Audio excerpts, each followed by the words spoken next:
प्रिय दर्शकों, स्वागत है आप सभी का अध्यात्म और ज्योतिष में। मैं हूं आप सभी के साथ देवभूमि ऋषिकेश उत्तराखंड से आचार्य आशीष। दर्शकों, आप भी नीचे कमेंट बॉक्स में अपना परिचय के रूप में अपना या अपने शहर का नाम लिखकर सम्मिलित हो सकते हैं।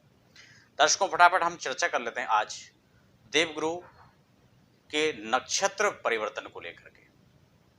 आज की चर्चा बेहद खास रहने वाली है। मैं तमाम उन राशियों की बात करूंगा जो काफी लंबे वक्त से किसी न किसी समस्या और परेशानी से घिरे हुए थे, लेकिन अब उनको निजात मिलता हुआ यहाँ पर नजर आ रहा है। मैं खास उन 3 राशियों की बात यहाँ पर करूंगा। दर्शकों, कौन कौन सी राशि हैं, क्या लाभ उनको होने वाले, साथ ही मैं 12 राशियों के राशिफल पर भी चर्चा करूंगा इसी देवगुरु के नक्षत्र परिवर्तन को लेकर। दर्शकों, 21 जुलाई 2021 को यह परिवर्तन करेंगे। राहु के नक्षत्र से निकलकर अपने मित्र परम मित्र मंगल के नक्षत्र में ये प्रवेश करेंगे। दर्शकों, कई बार हम लोग क्या करते हैं कि सीधा अपने राशिफल की ओर चलते हैं, जबकि जो प्रारंभिक भूमिका है हम उसको समझने का प्रयास नहीं करते हैं। मैं यहाँ पर आपको विस्तार से समझाने का प्रयास करूंगा ताकि आप इन सभी चीज़ों का संपूर्ण लाभ ले पाएंगे। तो प्रारंभिक की चर्चा कहीं ना कहीं सभी राशि वालों को इसको समझना चाहिए, देखना चाहिए और रिसर्च करना चाहिए। दर्शकों, यहाँ पर राहु के नक्षत्र से निकल करके शतमिषा से जो है धनिष्ठा यानी राहु के नक्षत्र से मंगल के नक्षत्र में जो है प्रवेश पाएंगे। तो इस एपिसोड में हम लोग इस नक्षत्र परिवर्तन को लेकर यहाँ पर चर्चा कर रहे हैं। देखिए, गोचर का कार्यक्रम जो लेकर आपके सामने उपस्थित होने का उद्देश्य मेरा रहता है कि आप लोग समय समय पर इन गोचरों का लाभ ले सकें। गोचर बस, क्योंकि बहुत समय से कई लोग क्या करते हैं कि हम ये काम करें या ना करें, या फिर हमें कब करना चाहिए, कब सही समय अनुकूल रहेगा, इन तमाम चीज़ों की प्रतीक्षा में रहते हैं।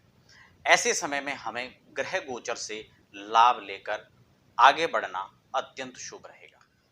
इसी क्रम में देवगुरु बृहस्पति का राहु के नक्षत्र से निकलकर जहां धनिष्ठा नक्षत्र अपने मित्र के नक्षत्र में परिवर्तन होगा, वहीं इसी गोचर काल का इसी आधार पर हम लोग क्या लाभ ले सकते हैं। 3 राशियों का जो राशिफल था वह लेकर मैं आपके साथ पिछले एपिसोड में उपस्थित रहा। अब हम चर्चा करेंगे शेष राशियों के बारे में। क्या उन राशियों का प्रभाव यहाँ पर रहेगा, वो कौन सी राशियां हैं, समस्त राशिफल की हम लोग यहाँ पर चर्चा करेंगे और उन सभी राशि वालों को क्या क्या शुभाशुभ परिणाम यहाँ पर मिलते हुए नजर आ रहे हैं। दर्शकों, यह कार्यक्रम प्रारंभ करें। यह नक्षत्र कार्यक्रम जो रहेगा वो आपकी चंद्रमा राशि के आधार पर रहेगा। साथ ही साथ यदि आपको उसकी जानकारी नहीं है, आपकी डेट ऑफ बर्थ नहीं है या आपको राशि का ज्ञान नहीं है, तो आप इसे अपने प्रचलित नाम राशि के आधार पर भी इस राशिफल को देख सकते हैं। चेक करते हैं हम लोग चर्चा सबसे पहले मेष राशि के राशिफल का। इस क्रम में जब हम मेष राशि की यहाँ पर सभी राशियों की कुंडलियाँ तैयार की गई हैं और इसी आधार पर हम लोग यह चर्चा यहाँ पर करेंगे।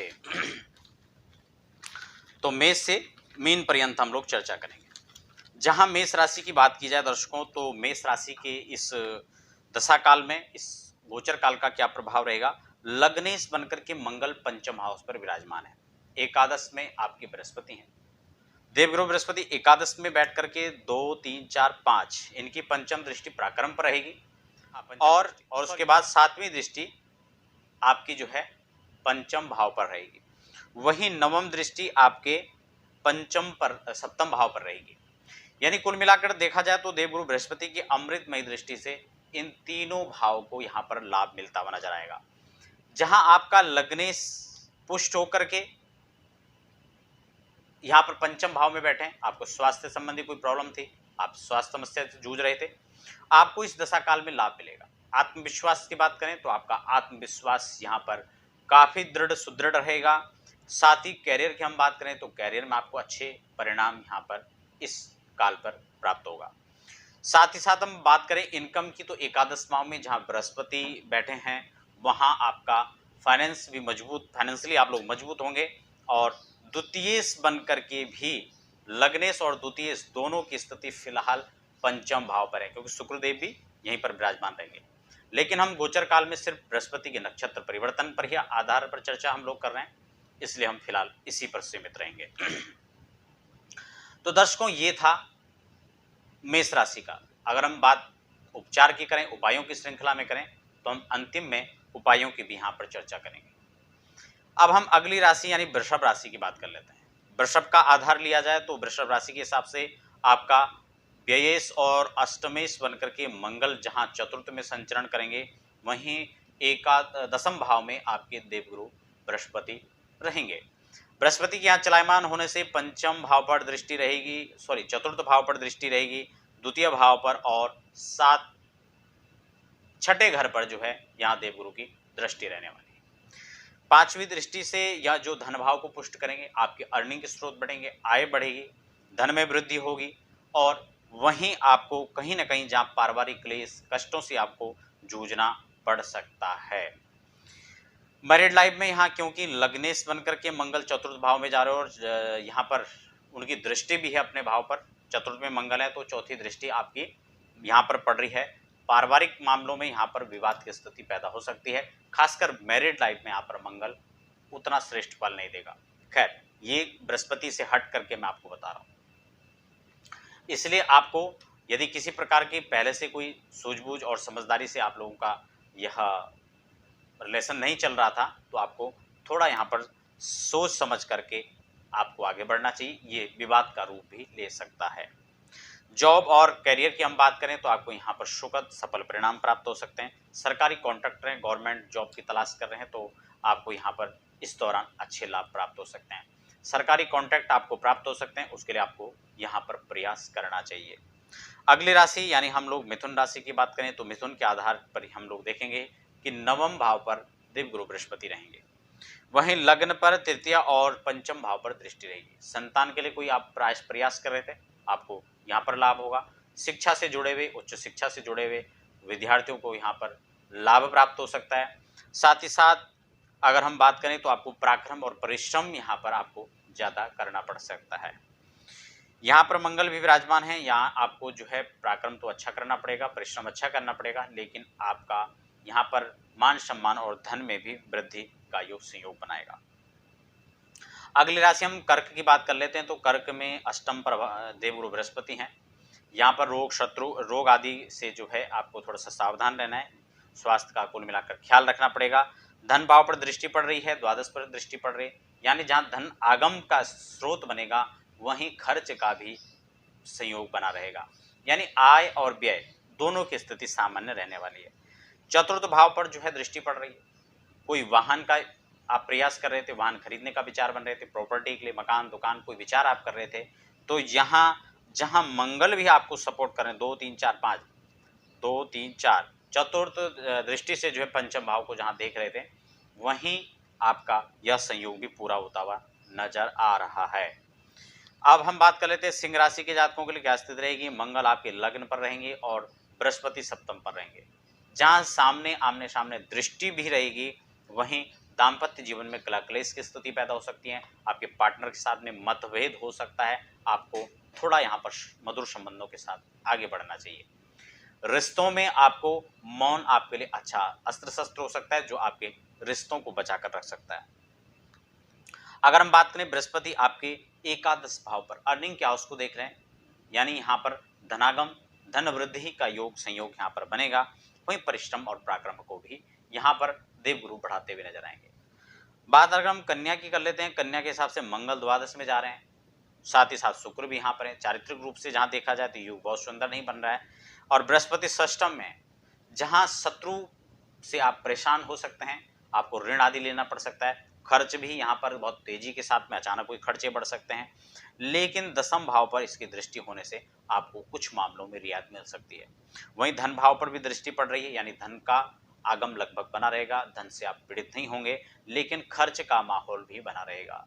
रोग रिपुण से आप जो है यहाँ पर जूझ सकते हैं, इसलिए आपको थोड़ा सावधानियां रखनी पड़ेंगी।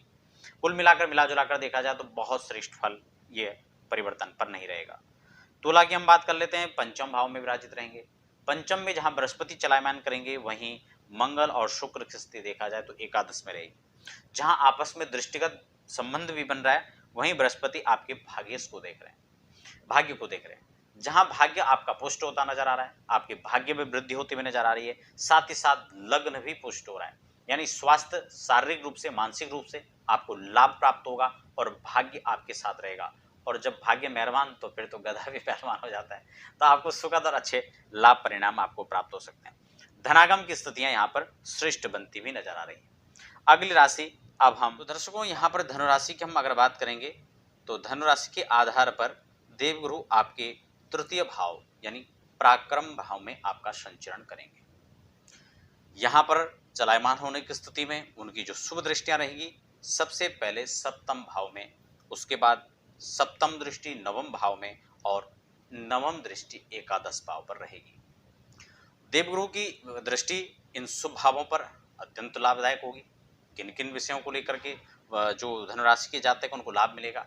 धनुराशि के जातक जहां चिंताग्रस्त, विषाद और परेशानियां, उलझन, मानसिक परेशानियां हैं, पारिवारिक विवाद हैं, कई प्रकार के उलझनों से जहां मुक्ति को पाएंगे, इसी के साथ में पंचमेश बनकर के और द्वादशेश बनकर मंगल जो है कहां संचरण कर रहे हैं, सिंह राशि पर। ऐसी स्थिति में जो है जब मंगल यहाँ पर विराजमान है, शुक्रदेव भी साथ में यहाँ पे हैं और भाग्य स्थान पर देवगुरु बृहस्पति की दृष्टि भी रहेगी, भाग्य मजबूत होगा। पंचमेश जो है यानी फिफ्थ लॉर्ड नाइन्थ में बैठे हैं। शिक्षा की अगर बात करें तो चाहे विद्यार्थी हैं या उच्च शिक्षा ले रहे जो बच्चे हैं, उनको अत्यंत लाभ की संभावनाएं यहाँ पर नजर आएंगी। किसी भी प्रकार से अगर संतति प्लान कर रहे थे, उनको यहाँ पर लाभ मिलेगा। पंचमेश पुष्ट यहाँ पर हो रहे हैं, साथ में द्वादशेश भी यहाँ पर मंगल जो है संबंध इनके साथ में बन रहा है। तो आप ये मान के चलें यहाँ पर खर्च भी बढ़ सकता है, लेकिन उसमें कोई दिक्कत नहीं, परिश्रम यहाँ पर ज्यादा बने रहेगा। अगर रिलेशनशिप की बात करें तो यहाँ पर वो भी अब मजबूत होते हुए नजर आएंगे। नौकरी पेशे की बात करें तो नौकरी पेशे में यहाँ पर वृद्धि दिखाई देगी। धन का लाभ, धनागम की स्थिति यहाँ पर बनेगी। स्वास्थ्य का लाभ भी आपको प्राप्त हो पाएगा। दर्शकों, अगली राशि इसी नक्षत्र राशि परिवर्तन के शुभाशुभ प्रभाव में देवगुरु जब मंगल की राशि में परिवर्तन करेंगे, मंगल का प्रभाव और देवगुरु बृहस्पति का संयुक्त प्रभाव क्या पड़ेगा। अगली राशि का जो चयन किया है वह है मकर राशि। शनिदेव आपके इसी भाव पर यानी लग्न पर ही गोचर कर रहे हैं। केंद्र में और लग्न में गोचर करने के बस यह गोचर काल में शश योग का भी निर्माण हो रहा है। खैर, अभी हम उस पर चर्चा नहीं कर रहे हैं। साढ़े साती का प्रभाव आप पर है, जहां मानसिक परेशानियां, उलझन, कारोबार में कहीं ना कहीं 19-20 उतार चढ़ाव की स्थितियां नजर आ रही हैं। व्यर्थ के दौड़ धूप भी कई बार करने पड़ सकते हैं, परिश्रम ज्यादा हो रहा है। वहीं अब धन भाव में जब देवगुरु बृहस्पति अपने मित्र की राशि के आधार पर होंगे, तो यह आधार षष्ठम भाव पर दृष्टिगत बृहस्पति दृष्टि रखेंगे। इसी के अलावा अगली दृष्टि अष्टम भाव और एकादश भाव पर दृष्टि रहेगी। अब आप ये समझ सकते हैं, आपका अष्टमेश आपका जो है अष्टम भाव पर दृष्टि देवगुरु की, यहाँ पर यदि रोग, किसी प्रकार से रोग, ऋण जहाँ षष्ठम भाव पर भी है, कर्ज से परेशान थे, कर्ज से आप मुक्ति पा सकते हैं। इसी के साथ आपको इस दशा काल में, कालखंड में आपको इसको निपटाने का, खत्म करने का भी प्रयास करना चाहिए। शत्रुओं द्वारा पीड़ित थे तो आप इसका भी यहाँ पर आपको निदान प्राप्त हो सकता है।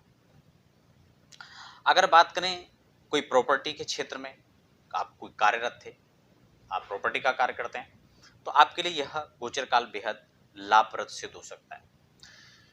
बात करें चतुर्थ जो है 2, 11, 12, 1, 2, 3, 4, मंगल 2, 3, 4, 5, 6, 7। अगर बात करें यहाँ पर सुख सुविधाओं की, धनागम की, तो यह संसाधन आपके यहाँ पर बढ़ते हुए नजर आएंगे। व्यापार में, स्वास्थ्य में आपको अच्छा लाभ यहाँ पर प्राप्त हो सकता है। अगली राशि हम बात करेंगे कुंभ, अर्थात तीनों राशियों पर साढ़े साती का प्रभाव चल रहा है, धनु, मकर और कुंभ। जहां यहाँ उतरती भी साढ़े साती का है, चढ़ती भी प्रथम चरण की जो इस पर जो है साढ़े साती का प्रभाव है, वह मानसिक तनाव और बेवजह के फजूल खर्चे, बेवजह की परेशानियां, जहां इनसे परेशान थे, ये प्रॉब्लम्स यहाँ पर चल रही थी। साथ ही साथ अब जो है इन सब से यहाँ उतार चढ़ाव के समय में भी आपको यह सुखद परिणाम प्राप्त हो पाएंगे। वहीं इस दशा कालखंड में अगर बात की जाए कुंभ राशि के लिए, तो कुंभ राशि के जातकों के लिए यहाँ पर जो है पंचम दृष्टि जो है बृहस्पति की जो है पंचम भाव पर रहेगी, 7वीं दृष्टि 7 हाउस पर और 9th हाउस पर यहाँ पर दृष्टि रहेगी। यानी 5, 7 और 9 पर जहाँ दृष्टिगोचर देवगुरु बृहस्पति करेंगे वहाँ शुभाशुभ फलों में वृद्धि होगी। यदि संतति का प्लान कर रहे थे आपको सुखद लाभ प्राप्त होगा। यदि एजुकेशन की हम बात करें, हायर एजुकेशन की बात करें, तो यहाँ पर आपको उसमें भी अत्यंत लाभ की आपको जो है यहाँ पर संकेत प्राप्त हो रहे हैं। जॉब, गवर्नमेंट जॉब इत्यादि की बात करें तो यह भी आपके लिए शुभ संकेत यहाँ प्रदान कर रहा है। कुल मिलाकर देखा जाए तो यह गोचर का जो समय है वहीं 7.5 से जहाँ परेशान थे उन्हीं समस्याओं से आपको निजात पाते हुए बहुत सारे कार्यों में यहाँ पर आपका कार्य आगे बढ़ सकता है। आपको बहुत बहुत शुभकामनाएं। उपायों की श्रृंखला में करें तो तीनों राशि के लिए यहाँ पर उपाय बेहद खास रहेगा। एक तो 7.5 से आप लोग प्रभावित हैं। शाम के समय सूर्यास्त के समय या सूर्यास्त के बाद आप लोग जो हैं शनि देव के नाम से पीपल के वृक्ष के पास जाकर आप लोग शाम को तेल के दीपक को आप लोग जलाएं। साथ ही प्रातःकालीन आप पीपल के वृक्ष का आप लोग सिंचन करें कच्चे दूध या जल से। अंतिम राशि यहाँ पर मीन की चर्चा कर लेते हैं। मीन राशि के हिसाब से देखा जाए तो द्वादश पर बृहस्पति चलायमान रहेंगे और उस हिसाब से मंगल आपके षष्ठम भाव पर रहेंगे। दोनों का आमने सामने का संयोग रहेगा, सप्तम दृष्टि दोनों पर विराजित रहेंगी। जहां मंगल यहाँ आपको रोग, ऋण, रिपु से निजात दिलाएंगे, खर्चों से निजात दिलाएंगे। खर्च तो बढ़ सकता है लेकिन वेस्ट में नहीं, इन्वेस्ट में परिवर्तन हो सकता है। आपका जो खर्च है आप इस दौरान खास बहुत अच्छी बात यह भी है कि कोई कर्ज आपने लिया हुआ है तो आप उसको चुकाने में इन्वेस्ट करें, उसको जो है खर्च को वहां पर आप करें। कोई इन्वेस्ट आप कर सकते हैं किसी भी उसमें आप निवेश करना चाह रहे हैं, शेयर मार्केट में निवेश करना चाह रहे हैं, प्रॉपर्टी में निवेश करना चाह रहे हैं, गोल्ड में खासकर आप निवेश करेंगे तो बहुत बेहद लाभ आपको मिलेगा सोने और चांदी में। अष्टमेश बनकर के और द्वितीयश बनकर के मंगल यहाँ विराजमान है, आपके लिए सुखद संयोग है, अच्छे संयोग बन रहे हैं। दर्शकों ये थी मेष से मीन पर्यंत राशियों की चर्चा, जिसमें 3 राशियों की चर्चा मैं पिछले एपिसोड में कर चुका हूं। शेष राशियों की चर्चा यह थी। अब हम बात कर लेते चलते चलते उपायों की। उपाय की श्रृंखला में सभी राशियों के आधार पर देखा जाए तो आपको अच्छे उपायों और सुखद अच्छे परिणाम लेने के लिए सबसे पहले तो अपनी जन्म कुंडली से इस ग्रह गोचर काल को मैच करना चाहिए। आपकी दशा क्या है, दशा के आधार पर देखना चाहिए। और खास बात, आप इसका और अत्यंत श्रेष्ठ फल लेना चाह रहे हैं, खासकर मीन और धन राशि के जातक, तो आपको पुखराज धारण करना चाहिए। इसी के साथ आप सोनेला इत्यादि भी उसका रत्न धारण कर सकते हैं बृहस्पति को पुष्ट करने के लिए। साथ ही साथ आप अपने मस्तक पर केसर का तिलक नियमित रूप से आप लोग लगाएं। दर्शकों ये थी मेष से मीन पर्यंत राशियों की राशिफल का आधार, जो देवगुरु बृहस्पति के नक्षत्र परिवर्तन को लेकर के था। आप बने रहें अध्यात्म और ज्योतिष पर तमाम वीडियो के साथ। हमें फिलहाल दीजिए इजाजत। धन्यवाद।